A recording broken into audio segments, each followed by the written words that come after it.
Yes, I was just asking, by way of introduction or beginning, if there were any questions left from last time, particularly with regards to alpha function, alpha elements, and the contact barrier.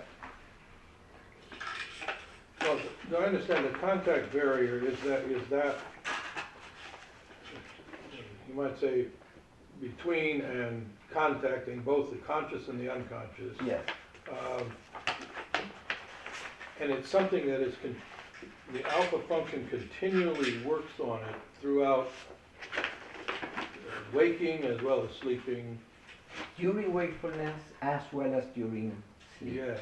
Yes. And it is, might you say it,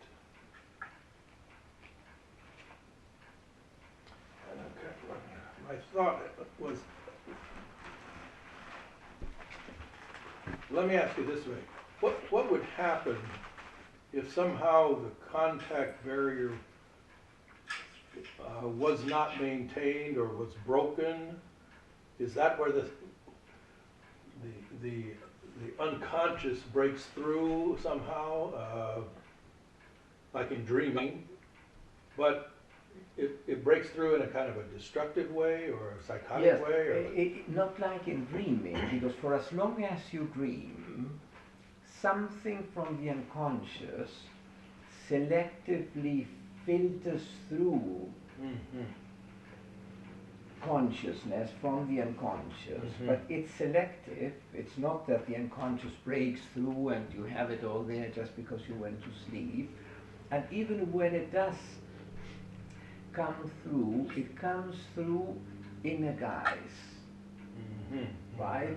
You don't dream that you're having intercourse with your mother, though we know that that wish is in all of us, since we all went through the Oedipal conflict, but we buried that long ago, so it does remain in our unconscious, and it may only come through this selective membrane called the contact barrier in a true guise, so that not even when you sleep you have to recognize or to face that wish. Right? And the contact barrier makes that happen. That's the function of the alpha function, providing and refurbishing permanently the contact barrier to reassure that repression works, that what has to be repressed stands in the unconscious, and also that the stimuli from your external life, let's say, doesn't invade your unconscious. That would be very disturbing, wouldn't it? I mean, we equated it last time as staying without skin. If you, for any reason, if you get burned, for instance, one of the problems is in third-degree burns, right? You get skinless and there is a problem. All the proteins from your serum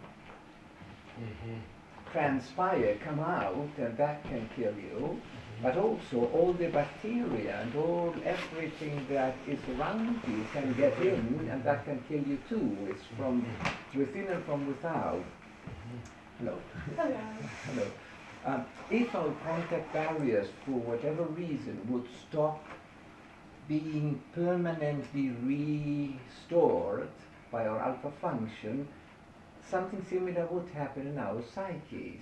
Our consciousness would get overwhelmed by external stimuli without any selection, and vice versa. Our unconscious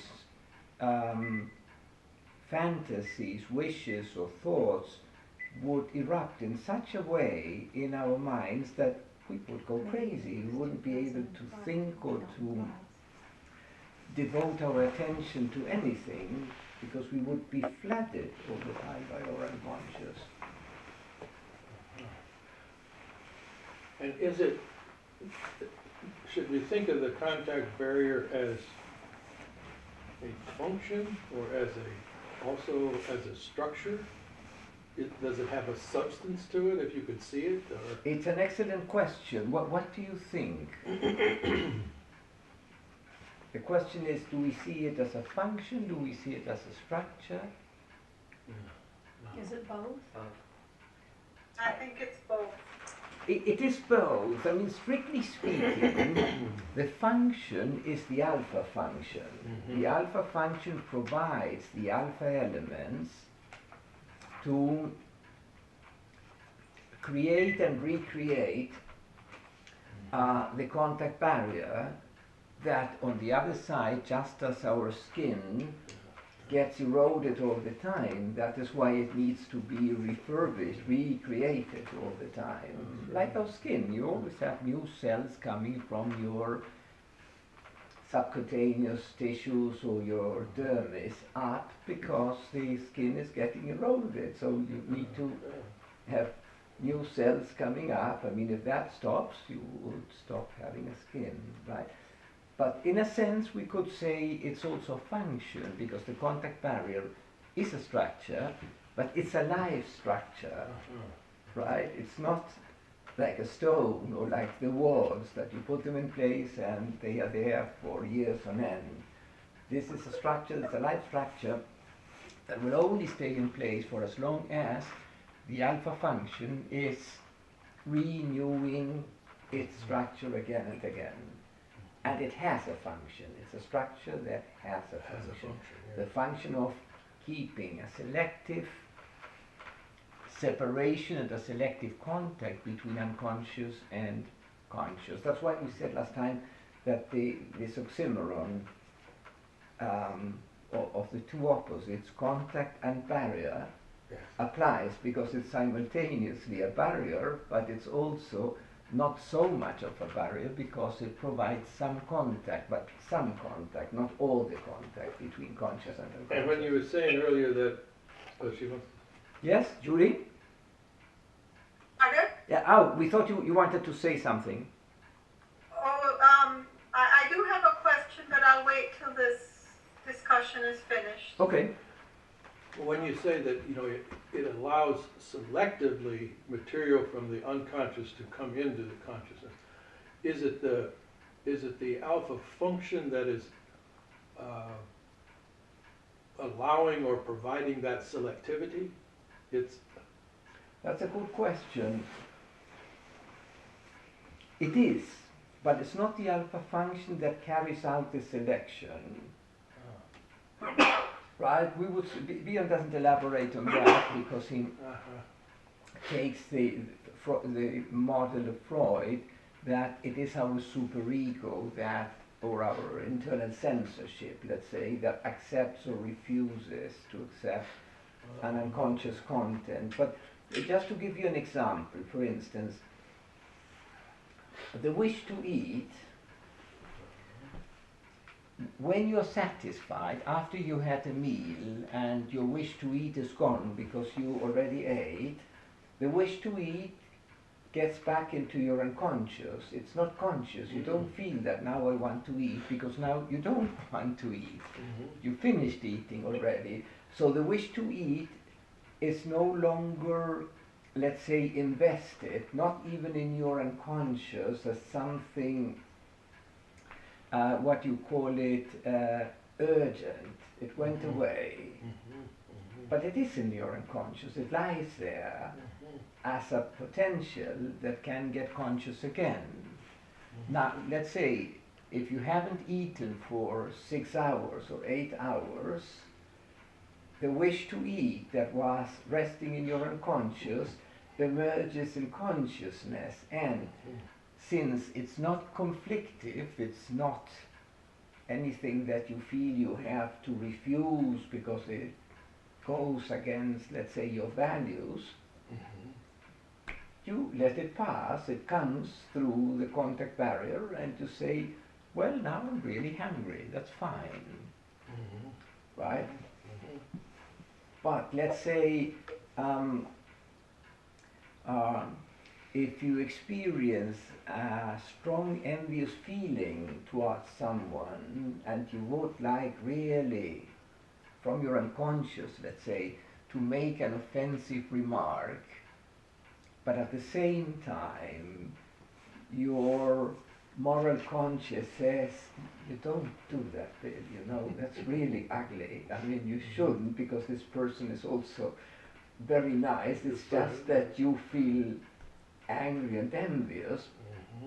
Then that is conflictive. You wouldn't let that emerge into consciousness, because it would make you feel bad and ugly for having an ugly wish towards someone that is making you feel envious of someone you value. Therefore, that would not pass, probably. So you might say that your superego or your inner censor is preventing.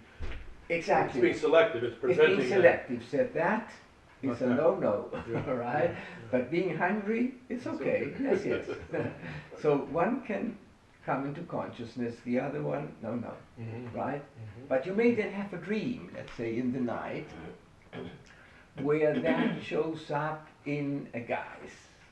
Who knows which? I mean, there are many forms. Our minds are terribly creative and can put that in the form of a script, let's say. A very simple one would be your desire to make a mean remark on someone gets projected out, and then you dream that someone is thinking badly of you. Right? And then you wake up and you say, I wonder where that came from. Why did I dream that? Someone's thinking badly of me, and someone who perhaps I even have some esteem for. What's happened, right?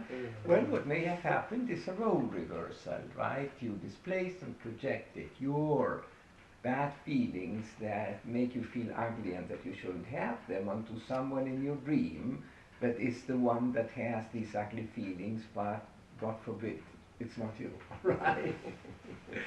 I mean, this is just by way of an example, right? So, yeah, go ahead.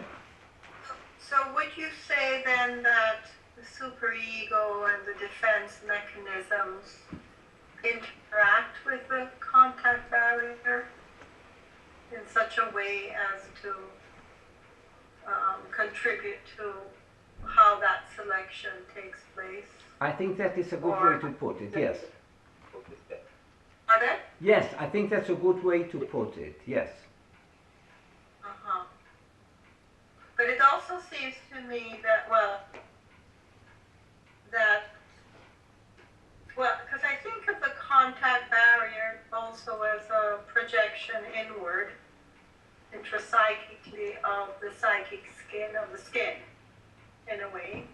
Could it be seen as that? And then it almost seems like, I don't quite know whether the actual defense mechanisms would be part of it, but I guess I'm not so clear about that, whether... Well, I would say, for as long as defense mechanisms are there to hold something in place, in a place different from consciousness, certainly one would say that the defense mechanisms are woven into the contact barrier. I think it would be fair to say, yes. Actually, they could be also alpha elements, wouldn't they, in some way? Necessarily so. Mechanisms would be made up of? Necessarily so, because the contact barrier is made of alpha elements. Without alpha elements, there's no contact barrier. Yeah. And without alpha function, there are no alpha elements. So it all goes together, right? The alpha function transforms internal or external stimuli into, and we are going to talk about that in a while when we go